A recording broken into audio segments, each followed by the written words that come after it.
कहीं आपने पीछे मुड़कर देख लिया तो वो आत्मा आपके साथ भी हो सकती है और फिर आपके पिता को मुक्ति मिलना भी मुश्किल होगा। Hello guys, welcome to my YouTube channel. मेरा नाम है प्रिया और मैं लेकर आई हूँ हरिद्वार की हॉरर स्टोरी का पार्ट 2।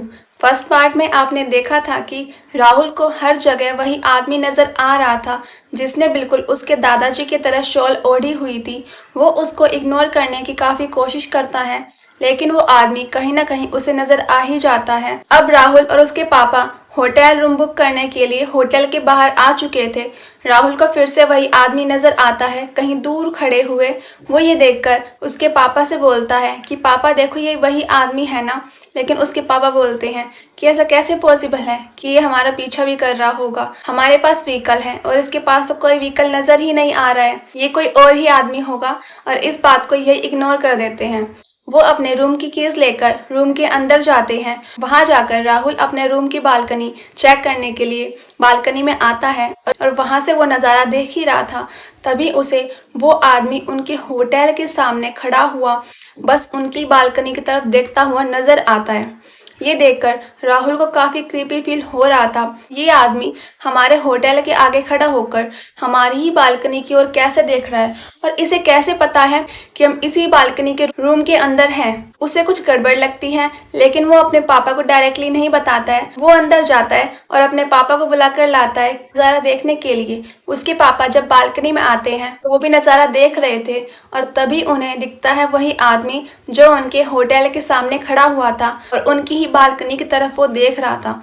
ये देखकर उसके पापा को भी थोड़ा अजीब फील होता है। वो राहुल से बोलते हैं कि बेटा, शायद तुम सही कह रहे थे, इस आदमी में कुछ तो अजीब बात है। या तो ये चोरी करने आया है या फिर ये हमें जानता होगा। मुझे तो ये चोर ही लग रहा है, हमें इससे बच के रहना चाहिए। तुम भी अकेले बाहर मत जाना। फिर वो दोनों अंदर जाते हैं, कुछ देर रेस्ट करते हैं और रात हो जाती है।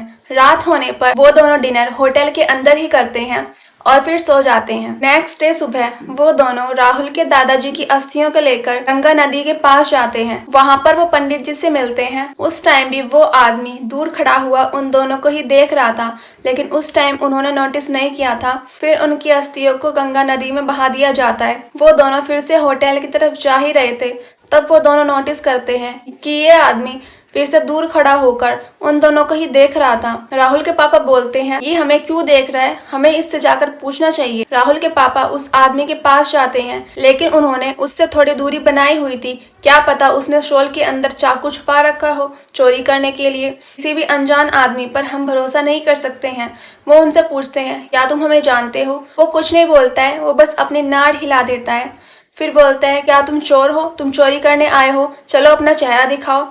लेकिन मना ही किए जा रहा था और वो अपना चेहरा दिखाने से भी इनकार करता है। राहुल के पापा जबरदस्ती करके उसका शॉल हटवाते हैं और जैसे ही शॉल हटता है उन्हें नजर आता है उनके दादाजी का चेहरा। जब इंसान जिंदा होता है तब उनके चेहरा लाल लाल सा दिखता है क्योंकि उनमें खून होता है, लेकिन मर जाने के बाद वही फेस पीला हो जाता है और बिल्कुल ऐसे ही उस आदमी का चेहरा था, या कह सकते हैं राहुल के दादाजी का चेहरा था।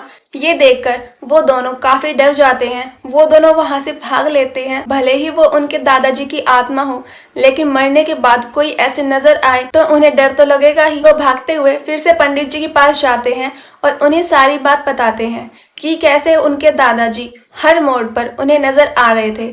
तब पंडित जी बोलते हैं कि जब तक किसी इंसान की अस्थियों को गंगा नदी में नहीं बहा दिया जाता, उसकी आत्मा ऐसे ही भटकती रहती है। फिर राहुल के पापा पूछते हैं, वो तो हमने कर दिया है, उसके बाद भी मेरे पिताजी हमें नजर कैसे आ रहे हैं? तब पंडित जी बोलते हैं कि आप लोग इस हरिद्वार को छोड़ दीजिए, फिर वो आत्मा हरिद्वार में ही रह जाएगी और यहाँ से उन्हें उनकी आत्मा को मुक्ति मिल जाएगी। बस आप पीछे मुड़कर मत देखना।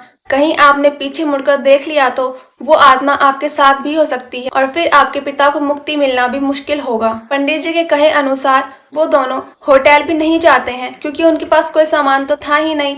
वो अपनी कार में बैठकर जल्दी से अपने घर के लिए रवाना हो जाते हैं। जब तक वो हरिद्वार से बाहर नहीं निकल लेते वो ना पीछे मुड़कर देखते हैं, ना ही कहीं ढाबे या होटल पर रुकते हैं। जब तक उन्होंने हरिद्वार पार नहीं कर लिया था उन्हें हर मोड़ पर, हर किनारे पर वही आत्मा खड़ी नजर आ रही थी, लेकिन वो उन्हें इग्नोर करते हुए किसी न किसी तरह हरिद्वार से बाहर निकलते हैं और जैसे ही वो हरिद्वार पार करते हैं, उन्हें वो आत्मा खड़ी नजर आनी भी बंद हो जाती है। और जैसा कि पंडित जी ने कहा था, उन्हें उसके बाद न आत्मा नजर आती है और अब ऐसा प्रतीत होता है कि उनकी आत्मा को मुक्ति भी मिल चुकी है। तो ये थी आज की स्टोरी। आई होप आपको पसंद आई होगी। अगर आपको आज की स्टोरी पसंद आई है तो लाइक करके जरूर जाना और कमेंट जरूर करना, और अगर आप इस चैनल पर न्यू हो तो सब्सक्राइब जरूर करना। Thanks for watching.